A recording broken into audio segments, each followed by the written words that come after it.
apapun yang terjadi di dalam hidupku, selalu ku berkata, Tuhan Yesus baik. Amin. Dalam segala hal yang terjadi, tetap ku berkata, Tuhan Yesus baik. Ku sembahkan, ku sembahkan, ku sembahkan. Tak dapat ku membalas kasih-Mu, ku sembahkan, ku sembahkan, ku sembahkan, Bapa. Ku rindu selalu menyenangkan-Mu. Terima kasih Tuhan Yesus, Engkau baik Tuhan. Engkau baik dalam kehidupan kami Tuhan Yesus. Terima kasih Tuhan. Apapun yang terjadi di dalam hidupku, selalu ku berkata, Tuhan Yesus baik. Amin. Dalam segala keadaan kita, ya Tuhan Yesus, yang terjadi, tetap ku berkata, Tuhan Yesus baik. Ku sembahkan, ku sembahkan, ku sembahkan. Tak dapat ku membalas, tak dapat ku membalas kasih. Ku sembahkan, amin ya. Ku sembahkan, Bapa. Ku rindu selalu menyenangkan. Sama-sama kita sembah Dia. Ku sembahkan, ku sembahkan. Tak dapat ku membalas kasih-Mu, ku sembahkan, ku sembahkan, ku sembahkan, Bapa. Ku rindu selalu menyenangkan. Ku rindu selalu menyenangkan. Ku rindu Tuhan, ku rindu selalu menyenangkan-Mu.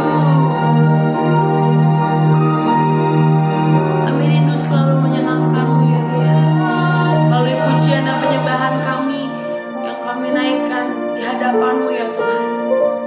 Terima kasih ya Bapa untuk karya-Mu yang begitu besar dalam kehidupan kami. Kami mau katakan dalam segala keadaan kami, Tuhan Yesus selalu baik. Tuhan Yesus selalu menyertai kami. Saat ini kami mau datang ya Tuhan, kami mau mendengarkan isi hati-Mu melalui renungan hari ini. Berbicara atas setiap kami Tuhan, kami siap mendengar dan merenungkannya. Dalam nama Tuhan Yesus kami berdoa dan mengucap syukur. Haleluya, haleluya, amin. Shalom Bapak Ibu dan Saudara-saudari, kita berjumpa kembali di dalam Perenungan Intim dengan Allah, yang pada kesempatan ini akan membahas sebuah tema, undangan untuk memiliki hikmat. Firman Tuhan yang akan kita pelajari bersama terdapat pada kitab Amsal 1 ayat yang pertama sampai dengan ayat yang ke-8, dengan ayat emas dari Yakobus 1 ayatnya yang ke-5. Berikut adalah firman Tuhan di dalam Amsal 1 ayat yang pertama sampai dengan ayatnya yang ke-8.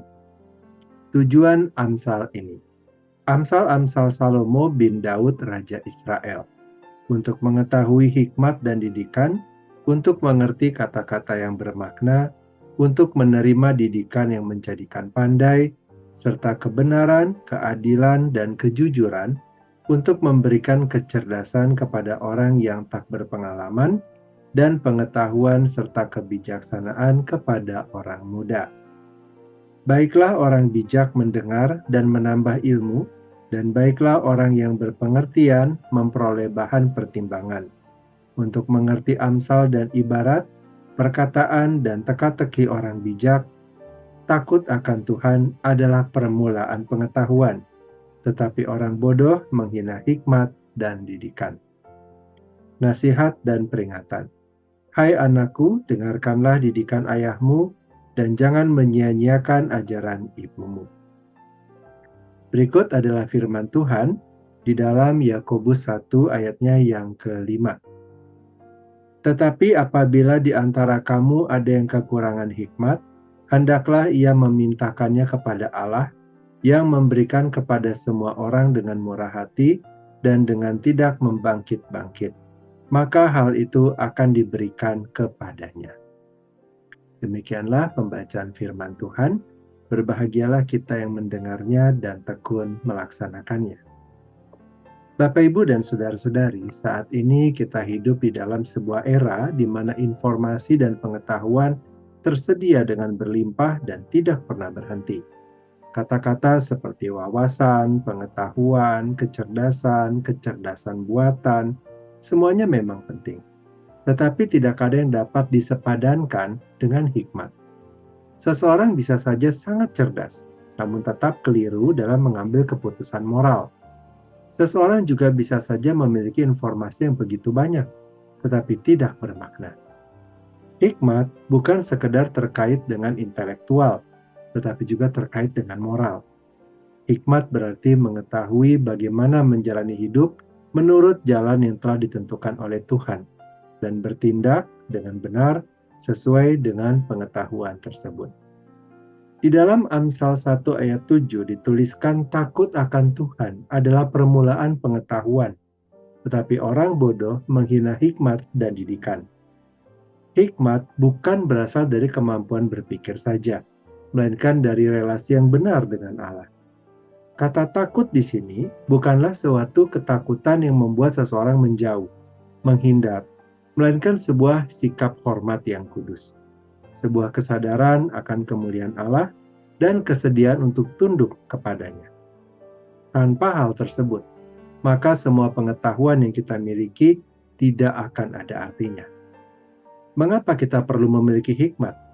Amsal 1 ayat 1-6 menjelaskan tujuan hikmat, yaitu untuk mengetahui hikmat dan didikan, untuk mengerti kata-kata yang bermakna, untuk menerima didikan dan menjadikan pandai, serta kebenaran, keadilan, dan kejujuran, untuk memberikan kecerdasan kepada orang yang tidak berpengalaman, dan pengetahuan serta kebijaksanaan kepada orang muda.